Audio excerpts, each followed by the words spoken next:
Bugün de mekanik araçlarımızda kopan kapı ceplerinin tamirini nasıl gerçekleştirdiğini değerli abonelerimize ayrıntılı bir şekilde anlatacağız arkadaşlar.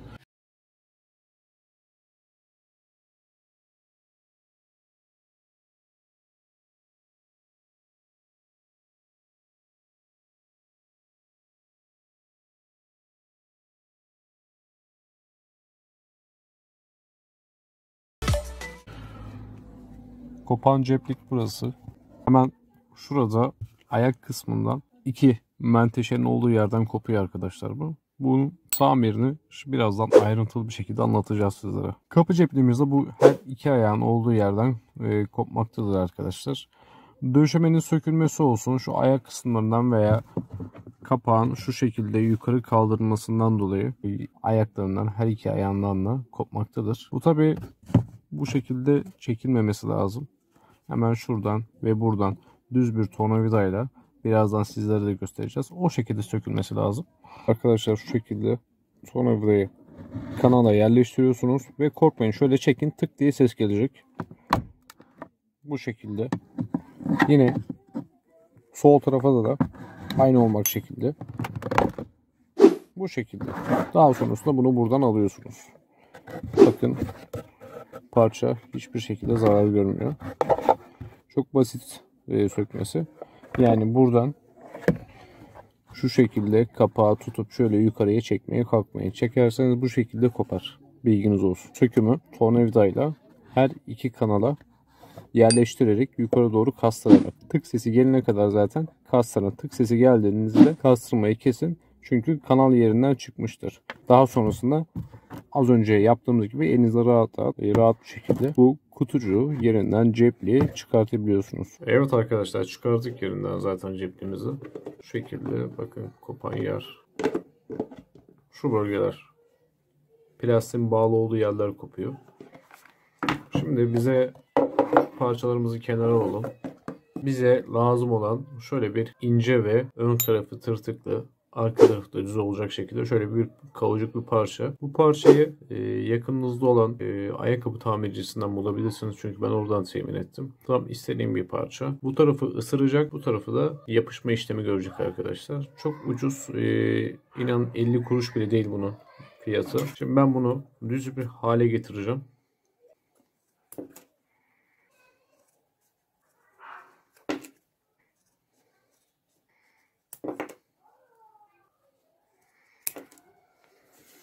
Tırtıklı, arka tarafı düz olacak. Burası da hemen hemen 2 milim kalınlığında olması yeterlidir. Menteşenin olduğu bölüm arkadaşlar, burayla işimiz olmayacak. Parçamızı alıyoruz.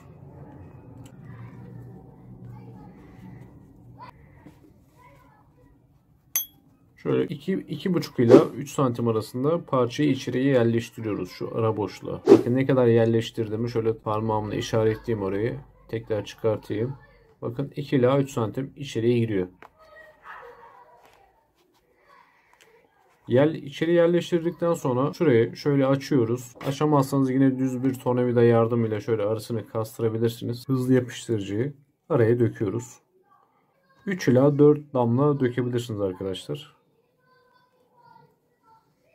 Bu arasını doldurduk şöyle. Doldurduktan sonra şu şekilde bastırıyoruz. 1 dakika böyle tutun arkadaşlar. Tuttuktan sonra soğutucuyla tekrar yapıştırdığımız parçanın üzerinden geçin.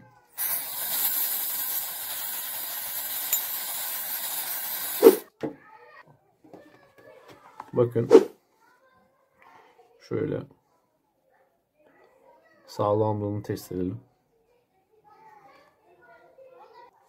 Tekrar sallayalım.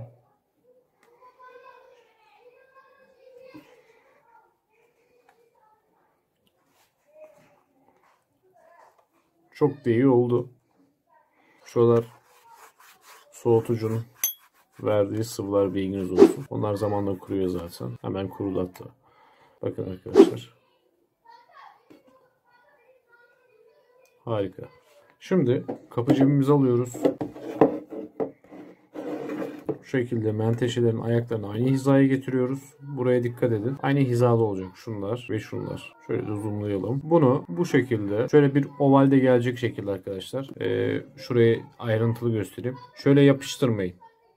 Şuradan biraz dirsek verin. Bakın şu şekilde boşluk verin. Verin ki kapağın açılma payı olsun. Şöyle düz yapıştırmayın. Şu şekilde yapın. Boşluğu verin arkadaşlar oraya. Şimdi tam şuraya parçanın yapışacağı yere hızlı yapıştırımızı tekrar döküyoruz. Şöyle nokta nokta dökebilirsiniz. Şöyle 2, 3 ve 4. Daha sonrasında yine parçamızı bölgeye yapıştırıyoruz. Yine şöyle 1 dakika bekliyoruz arkadaşlar. Bekledikten sonra üzerine yine soğutucu spreyimizle soğutma işlemimizi yapıyoruz.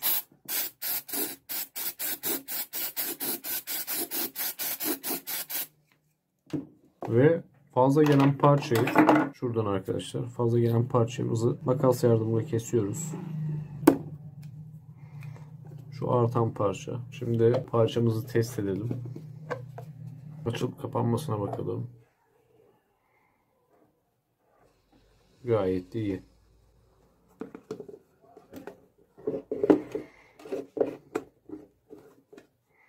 Ürün bu kadar basit arkadaşlar montajı. Gördüğü gibi şu şekilde şık bir kauçuk menteşe işlemini yaptık, gerçekleştirdik. Bakın kapağı çok rahatlıkla taşıyabiliyor. Herhangi bir problem yok. Bakın.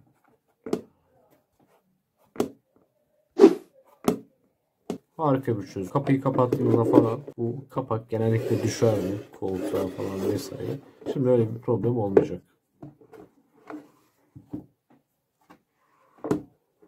Herkesin yapabileceği bir sistem. Şimdi aracımıza tekrar bunu takalım ve aracımızın üzerinde test edelim bunu. Kapı cepliğimizde arkadaşlar şöyle yuvasına yerleştiriyoruz. Zaten kendisi direkt geçiyor. Şöyle testimizi de yapalım arkadaşlar.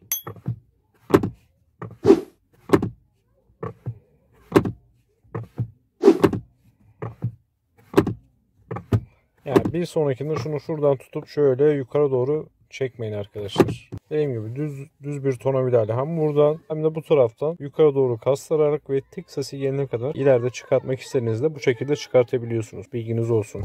Son olarak kanalımızın hedefi 10.000 abone arkadaşlar.